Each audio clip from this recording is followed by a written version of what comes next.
It's the one thing that we all have, the mind, right? But it's the one thing that we don't have a manual for. We buy a blender, we get a manual. Our iPhone comes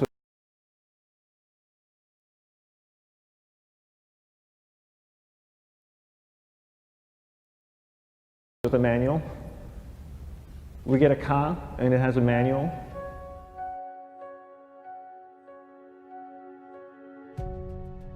Nobody teaches you how to use the mind. There's no manual for the mind. So this, I think, is one of the most essential things in making progress in our life, is really understanding how our mind works. It's the one thing that we have to live with 24 hours a day, 7 days a week.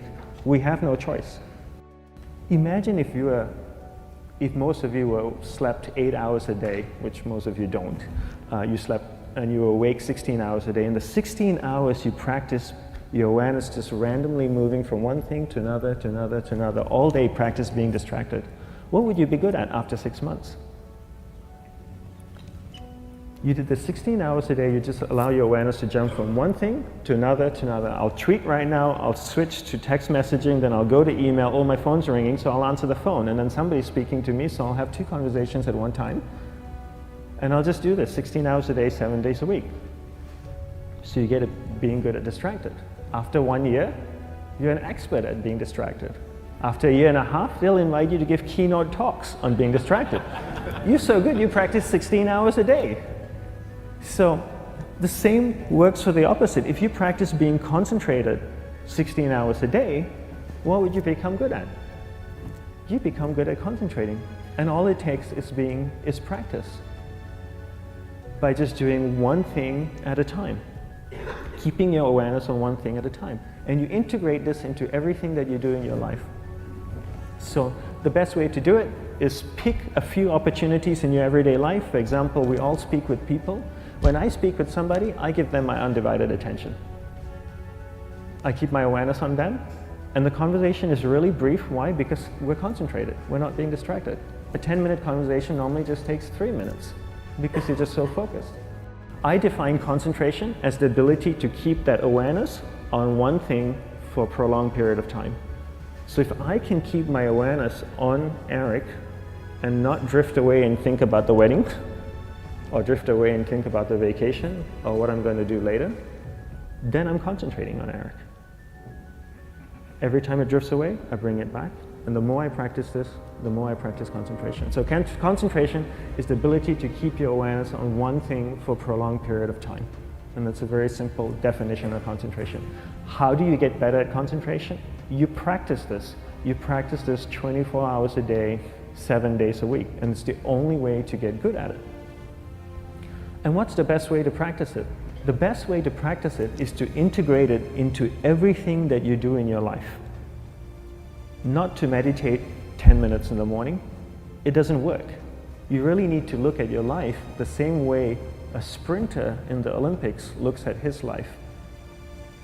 You've all heard of Usain Bolt, the man that won the gold medal twice, 2 Olympics in a row, broke the world record. I don't know anything about him, to be honest. But if I was looked at him, he obviously sprints, he practices running, probably does a lot of long distance, he probably does a lot of stretching as well, I'm sure he gets massages. He looks like he eats the right kind of food. Drinks the right amount of water, takes vitamins. His whole day is so disciplined. For what? To prepare him for 9.57 seconds. I think that's what the world record is, right? For 100 meters, 9.5 or 9.57 seconds. His whole day is preparing him for that short time, not the other way around. A lot of people say, you know what, I need to be more concentrated. So you know what, I'm going to meditate in the morning, I'll sit down for 2 minutes. Okay, now I'm Zen master. And the remaining 23 hours and 58 minutes, they just go about being ordinary and crazy. How does that work? How would you change? It's not balanced at all. So if for 23 hours and 58 minutes you were not being concentrated, you allowed your awareness to jump from one thing in your mind to another thing, to another thing, to another thing, to another thing, in an uncontrolled way, what would you be good at? And out of a prolonged concentration comes the wonderful power of observation. You just become more observant, and when you become more observant, you see solutions quicker and you solve things quicker. And it's a wonderful, powerful feeling when somebody is concentrated on you and not being distracted. So the best way is to integrate it into your everyday life. You're speaking with your spouse, give her or give him your undivided attention. So develop your awareness, integrate it into everything that you do in your life. And that's the best way you become good at. The next thing we need to develop is develop your will. Will is really important. Will is almost like a muscle in your mind, and you use that to pull and control your awareness and take it from one area of the mind to another. And the will needs to be developed, and same like concentration, if you don't cultivate the will, it doesn't grow. And this is something that really needs to be cultivated. How do you develop the will? There's 3 very simple ways to develop the will.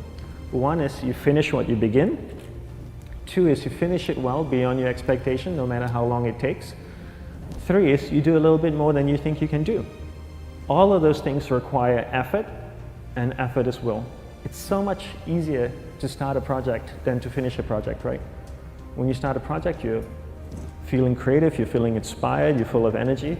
At the end of the project, you go, whose idea was this? So it requires tremendous amount of will to finish, and every time you complete something, you develop a little bit more will, and you have that muscle. And will is an amazing thing to develop, because once you develop will, that same will you can use in every aspect of your life to keep your awareness on one thing at a time, to finish projects, to see things through to the end, anything you want. The best way to develop will? Bring it into your everyday life, into everything that you do. Give you an example, the way I integrate it into my everyday life, I try and finish what I begin. So for example, going to sleep. I sleep every night, so I put on my pajamas, I floss, I brush my teeth, I go to bed, I wake up in the morning, I make the bed. Why? Because I'm finishing what I start.